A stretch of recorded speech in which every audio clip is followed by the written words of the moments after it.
ওই দিনের মধ্যে এই তদন্ত কাজ সম্পন্ন হয়েছে। তদন্ত কমপ্লেন্ট রেজিস্টার নাম্বার 139/7/10/2024 এটা শুরু হয়েছিল এবং 20 তারিখ অর্থাৎ গতকালকে 20 এপ্রিল 2025 তারিখে এই তদন্ত রিপোর্ট আমাদের কাছে হস্তান্তর করা হয়েছে। এই তদন্তের মূল প্রতিবেদন অংশের মোট পৃষ্ঠা সংখ্যা হচ্ছে 90। অন্যান্য আছে। এরপরে দালিলিক 79 জন সাক্ষীর জবানবন্দি গৃহীত হয়েছে।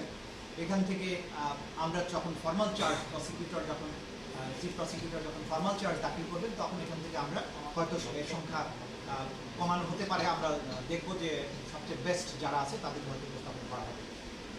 ভিডিও চিত্র ধারণ করে যেটা আমরা প্রমাণাদি পেয়েছি এবং সেগুলোকে এখন নিখুঁতভাবে পরীক্ষা নিরীক্ষার পরে যেটা পেয়েছি 19টি ভিডিও এখানে আমরা জব্দ করেছি এবং সেটা এখানে প্রমাণ হিসেবে দাখিল করা হয়েছে। পত্রপত্রিকার রিপোর্ট দাখিল করা হয়েছে মোট 11টি।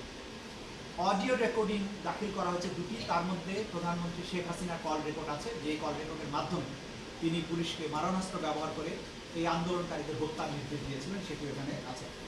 এর বাইরে বিএনপির কমিশনার হাবিবুর রহমান প্রধানমন্ত্রী মারণাস্ত্র ব্যবহার করে আন্দোলনকারীদেরকে হত্যা করার নির্দেশ, সেটার আলোকে তিনি ওয়্যারলেস মেসেজে সমস্ত পুলিশ বাহিনীকে নির্দেশ দিয়েছিলেন সিআর অর্থাৎ চায়না রাইফেলের মাধ্যমে জুলাই বিপ্লবীদের হত্যা করার জন্য। সেই অডিও রেকর্ডটিও এক্সামিন করে সেখানে প্রমাণ আকারে দাখিল করা হয়েছে। বিভিন্ন বই এবং রিপোর্ট দাখিল করা হয়েছে 11টি। এর মধ্যে জাতিসংঘ যে বাংলাদেশে জুলাই আগস্টে সংঘটিত মানবতা বিরোধী অপরাধের উপরে যে তদন্ত রিপোর্ট করেছিলেন সেই রিপোর্টটিও আছে। হিউম্যান রাইটস ওয়াচ যেটা করেছিলেন সেটাও আছে। এর বাইরে বিভিন্ন সংস্থার রিপোর্টগুলো এখানে আছে। বিভিন্ন ডেথ সার্টিফিকেট 6টা ডেথ সার্টিফিকেট এখানে দাখিল করা হয়েছে।